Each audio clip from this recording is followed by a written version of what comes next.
Assalamualaikum warahmatullahi wabarakatuh.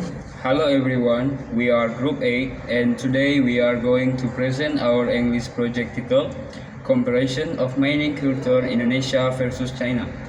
Our members are Ikhwan Saki, Yusril Hana, Tri Bratayuda, and Rifals Akta Aditya. We hope you enjoy our presentation and can learn something new about how mining industries work in different countries. Let's begin with the background. Mining is one of the most important sectors in the world economy. It provides essential materials for construction, manufacturing, and even technology. Both Indonesia and China are among the world's largest producers of minerals research, such as coal, nickel, tin, gold, and iron ore. However, the way they manage and operate their mining industries is quite different. These differences reflect each country's history, government policy, level of technology, and environmental awareness.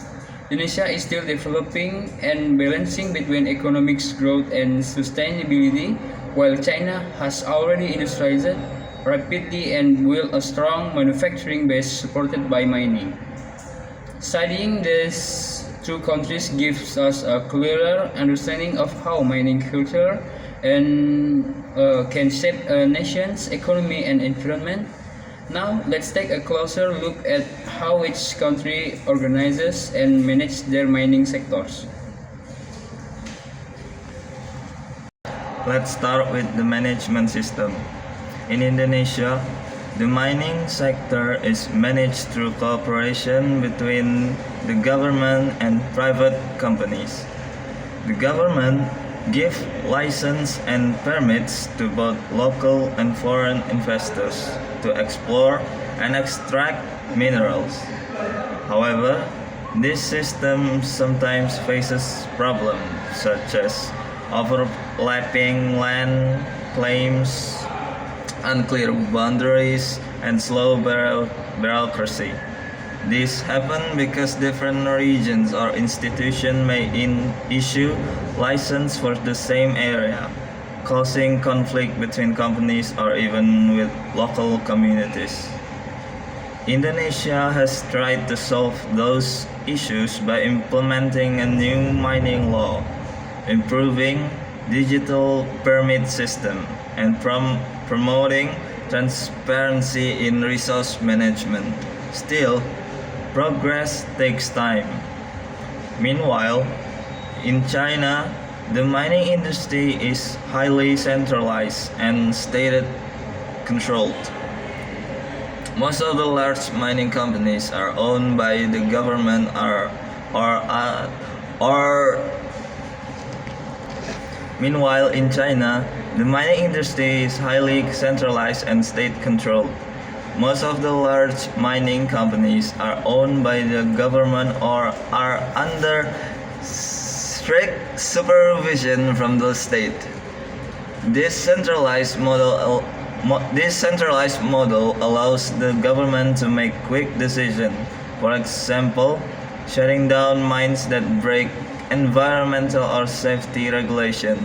Because of this, China can manage production effectively and focus on national industrial goals such as energy security and technological advancement.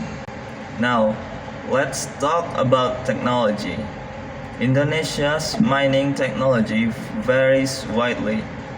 In many regions, especially rural areas, small-scale miners still use traditional tools and manual labor. On the other hand, big companies like Freeport and Vale have adopted modern heavy equipment and digital monitoring system. Still, Indonesia is currently in the process of developing downstream industries, meaning it's learning to process raw material into finished or semi-finished product within the country. This will help increase value and reduce dependence on export of raw materials. Meanwhile, China is already a global leader in mining technology. It uses automation, robotics, and data analysis to improve efficiency and worker safety. China companies have also invested heavily in integrated production system, meaning that from extraction to refining and manufacturing, everything happens in one connected process. That's why China dominates global mineral refining and manufacturing, especially for materials like rare earth metals and lithium, which are essential for batteries and electronics. Next, let's discuss work culture. In Indonesia, the meaning work culture is quiet, diverse, and flexible. The behavior of workers and management often depends on the company size and ownership. Large international companies usually follow strict safety procedure, regular training, and health standards. However, in smaller local mining operations, safety practice can still be weak, and workers sometimes take risks due to lack of knowledge of supervision. In China, the mining work culture is more disciplined and output oriented. Workers are expected to follow instructions carefully, and there is strong government monitoring in every aspect of production. Mining in China is known for its productivity and efficiency, supported by constant technological improvement and strict labor policies. As a result, accidents in large mines have decreased over the years. Although challenges still exist in small or illegal mining operations, now let's talk about the environmental impact. In Indonesia, land degradation and deforestation are still major issues. Many mining areas are located in near forests or rivers, which make reclamation difficult. After mining, not all companies restore the environment properly, causing soil erosion, water contamination, and lost biodiversity. Recently, however, in Indonesia has begun to focus more on sustainable mining.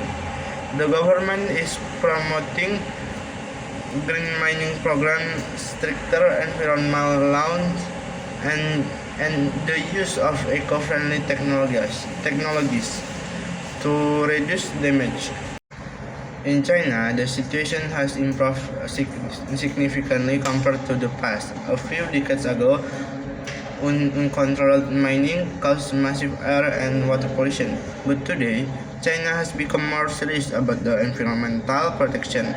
The government has closed thousands of small unregulated mines and introduced eco-mining policies, such as reforestation program, waste recycling, and stricter emission standard. Finally, let's move to the conclusion. Both Indonesia and China have great mining potential, but they stand at different stages of industrial development. Indonesia is in the process of transforming from a resource-based to a processing-based economy,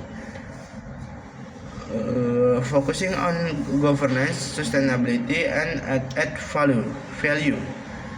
China, meanwhile, has already achieved advanced industrialization and now dominates the global mining supply chain from raw extraction to high-tech production.